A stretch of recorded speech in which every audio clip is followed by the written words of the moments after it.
परळीमध्ये यावर्षी खूप धक्कादायक निकाल जे आहेत ते हाती आलेले आहेत। बहुचर्चित असणारी ही परळीची नगरपालिकेची निवडणूक होती। माझ्यासोबत या निकालानंतर बोलण्यासाठी शरदचंद्रजी पवार पक्षाचे विजयी उमेदवार माझ्यासोबत आहेत। काय खूप आगळा वेगळा निकाल आला आहे। अपेक्षित होतं तुमचे 10-1 उमेदवार येतील, फक्त 2च उमेदवारांची खाते उघडली आहेत। काय ह्या परळीकरांनी दिलेला जो कोल आहे त्या कोलावरून काय प्रतिक्रिया? सर्वप्रथम माझ्या प्रभाग 16 मधले सर्वप्रथम नागरिकांचे, सर्व मतदारांचे मी आभार व्यक्त करतो की त्यांनी नितीन भैया बागवाले व कुरेशी आरिफा बेगम या दोन्ही उमेदवारांना भरघोस मतं देऊन या परळी नगर परिषदेमध्ये निवडून दिलं आहे आणि काम करण्याची संधी दिली। आणि आमचे जिल्ह्याचे खासदार आदरणीय बजरंग बाप्पा सोनवणे साहेब यांनी खूप परळी शहरात मेहनत घेतली। प्रत्येक उमेदवारांचे साठी प्रत्येक प्रभागात आता याच्यामध्ये असं देखील बोललं जाते की या अगोदर परळीमध्ये बोगस मतदान वगैरे होत होतं, मात्र या निवडणुकीमध्ये तसा काही प्रकार वगैरे घडला आहे का? प्रभाग क्रमांक 1 किंवा 2 असं ऐकण्यात आलं की तिकडं काही प्रमाणात काही गडबड झाली होती, ते पण असंच ऐकण्यात आलता। फक्त चर्चेच आहेत, मात्र प्रत्यक्षात तसा काही प्रकार तुमच्या नजरेसमोर काही घडला का? नाही नाही, त्यावेळेस कसं असते की आमच्या प्रभागामध्ये आम्ही मगन असल्यामुळे तुमच्या प्रभागात तसा काही प्रकार घडला का? नाही नाही नाही, 100% घडला नाही असं काही। आता त्यानंतर माझ्यासोबत बोलण्यासाठी अपक्ष उमेदवार आहेत। खरं तर अपक्ष उमेदवार 6 विजयी झालेले आहेत। अपेक्षा होती म्हणजे परळीकर एवढ्या एक आगळ्या वेगळ्या पद्धतीने कोल देतील म्हणून?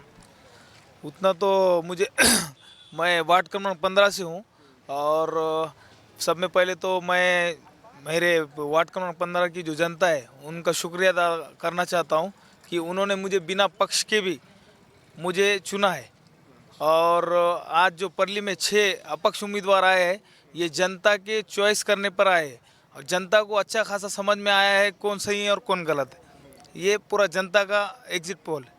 पहले कौन से पक्ष में वगैरह काम करते हैं कि कार्य करते, ऐसा कुछ तुम्हारा? मैं राष्ट्रवादी पक्ष से काम किया हूँ पहले फर्स्ट टाइम, लेकिन मुझे वहाँ से टिकट नहीं मिला। अभी जो तुम्हारे जो 6 अपक्ष उम्मीदवार है चुन के आने के बाद में तुम्हारा पक्ष जो बोल रहा है हमारे ही उम्मीदवार है, तो आप क्या कहेंगे? अभी उतना तो मैं उसके ऊपर बात नहीं, उतना ये नहीं है, देखते अब क्या है। आप क्या आगे का क्या है, किसी पक्ष को ज्वाइन करने का है कि अपक्ष बोल के ही तुम लड़ना चाहते हो इस नगर पालिका के प्रशासन के खिलाफ, नहीं तो लोगों के काम करने के लिए? अभी तो मैं अपक्ष से ही रहूँगा इंशाल्लाह। पब्लिक जो पेट में जो हमारी जनता है वार्ड क्रमांक 15 की, वो क्या डिसीजन लेती है उसके ऊपर भी डिपेंड करेगा। त्यानंतर माझ्यासोबत शरीफ भाई आहेत। हे MIMचे नेते होते। त्यांनी मध्यंतरी अजितदादा पवार पक्षामध्ये प्रवेश केला आणि त्यानंतर अपक्ष राहिले। खूप म्हणजे चर्चेत नेहमी ते राहतात, मात्र त्यांचा पराभव झालेला आहे आणि त्यानंतर माझ्यासोबत आहेत। काय परळीकरांनी तुमचा पराभव केला आहे वार्डातल्या जनतेनं, मतदारांनी? काय वाटतं बरं या पराभवानंतर?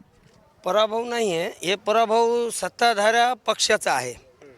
परळी शहरामध्ये मागल्या 25 वर्षापासून मी राजकारणामध्ये आहे, राजकारणामध्ये काम करतो। तर 25 वर्षाचा जे कार्यकाळ राष्ट्रवादीचा होता ते आज नाही आहे। राष्ट्रवादीला परळीच्या जनतेने ठोकर मारलेली आहे, जेणेकरून आज इथं 6 अपक्ष आलेत आणि 2 शरद पवार गटाचे 2 आलेत। हे एक आणि कुठंतरी भाजपची संख्या वाढली। आता मला एक हा प्रश्न उपस्थित करायचा आहे, कारण की तुम्ही MIM सोडून इकडं अजितदादांच्या पवार म्हणजे धनंजय मुंडे यांच्या पक्षामध्ये गेलात। खूप म्हणजे बहुचर्चित तुम्ही नेते आहात, मात्र तुम्हाला का डावललं पक्षाने? आम्हाला डावललं म्हणून त्याच्या मागं डावललेलं म्हणून नाही आहे। परळी शहरामध्ये अजितदादा पवार हा पक्ष BJPला अटॅचमेंट झालेला आहे।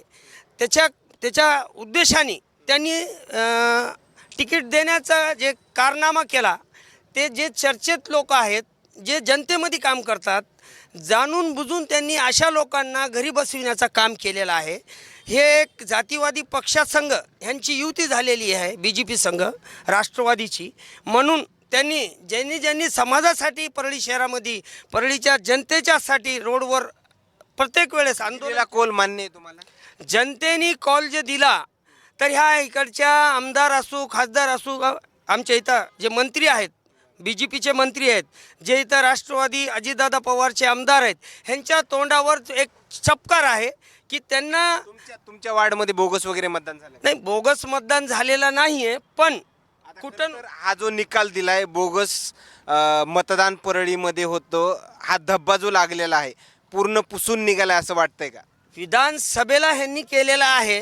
आता झालं का तसं बोगस? आता बोगस झालेला नाही आहे, पण आता यानंतर माझ्यासोबत बोलण्यासाठी परळीचे नागरिक आहेत. काय आगळा वेगळा कौल दिलाय, 6 अपक्ष उमेदवार निवडून दिलेत, काय वाटतं बरं या निकालानंतर? चांगलं वाटतंय ना, पक्षाला सोडून अपक्ष लोकांना निवडलं लोकांनी, हे चांगली गोष्ट आहे. काय हे अपक्ष उमेदवार जे आहेत ते नागरिकांचे काम वगैरे नक्की करतील ही अपेक्षा आहे का एक मतदार म्हणून? चांगले लोक आलेले आहेत अपक्ष निवडून आणि करतात. धन्यवाद. त्यानंतर माझ्यासोबत बोलण्यासाठी काय 6 अपक्ष उमेदवार आलेत, काय बरं काय वाटतं त्यांच्या निकालानंतर? निकालानंतर चांगलेच वाटणार ना कोणाला बी. एवढं अपेक्षित होतं का 6 अपक्ष नगरसेवक निवडून येणं एवढं अपेक्षित होतं का? अपेक्षित नव्हतं, परंतु लोकांचा कौल जे आहे, लोकांची जे म्हणणं आहे, लोकांच्या मनामध्ये जे भावना उभरली होती की बाबा हे पक्ष आपल्याला सडवायला आहे, आपल्याला अपमान करायला आहे, त्यासाठी ह्या कारणानं हे अपक्ष निवडून आलेले आहेत आणि लोकांना त्यांना तसं कौल दिलेलं आहे. हा खूप म्हणजे धक्कादायक कौल म्हणावं लागेल का जनतेसाठी? धक्कादायक कौल आहे. काय बरेच म्हणजे परळीमध्ये बोगस मतदान वगैरे होतं, मात्र तसा काही प्रकार कुठं घडलाय का? तसं प्रकार काही घडलेला नाही. या वारीला स्वच्छ मतदान झालेलं आहे. काय त्याच्याबद्दल कुणी असं ऑब्जेक्शन बी घेऊ शकत नाही. आता खरं तर एक मतदार म्हणून जनतेचे आणि पोलीस प्रशासनाचे तुम्ही आभार मानणार का? आभार मानणार. धन्यवाद. खरं तर या ठिकाणी येत असलेल्या प्रतिक्रिया आणखीन तरुण आहेत. काय दादा, 6 अपक्ष उमेदवार, एक MIMचा, एक काँग्रेसचा, काय वाटतं बरं ह्या निकालानंतर? पक्ष जे आले ते त्यांच्या जीवावर आलेले आहेत. हो, हे नक्की जनतेचे कामं करतील अशी अपेक्षा आहे? 100% अपेक्षा आहे ती. हो, कुठं बोगस वगैरे मतदान झालं का?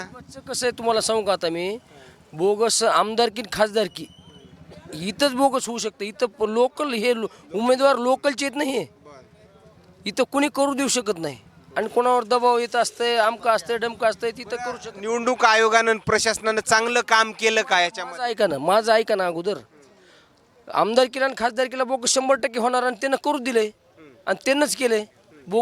बोगसची ताकद त्यांनाच लावलेली असती. हां, आणि फक्त ग्राउंड लेवलच्या या निवडणुकीला बोगस मतदान होत? लेवलच्याला होऊ शकत नाही, पण कुठंतरी 1-2 वार्डामध्ये झालेलं आहे. 1-2 वार्ड मी सांगतो, वार्ड क्रमांक 12. खरं तर या आहेत परळीकरांच्या प्रतिक्रिया आणि या येत असलेल्या प्रतिक्रिया मात्र काय सांगून जातात हे नक्कीच समजलं असेल. मात्र परळीचा निकाल जो आहे तो या ठिकाणी धक्कादायक निकाल झालाय. मात्र बोगस मतदानाचा जो आरोप जे होत होता मात्र हे कुठंतरी कमी होत असल्याचं पाहायला मिळतंय. मात्र 1 ते 2 वार्डामध्ये झालंय असं परळीकरांचं या ठिकाणी मत आपल्याला आल्याचं देखील पाहायला मिळतंय. आणखीन काही नवीन अपडेट्स मिळतील का हेही पाहणं तेवढंच महत्त्वाचं ठरणार आहे. कॅमेरामॅन सोबत सूर्यदूत मीडिया, बीड, परळी.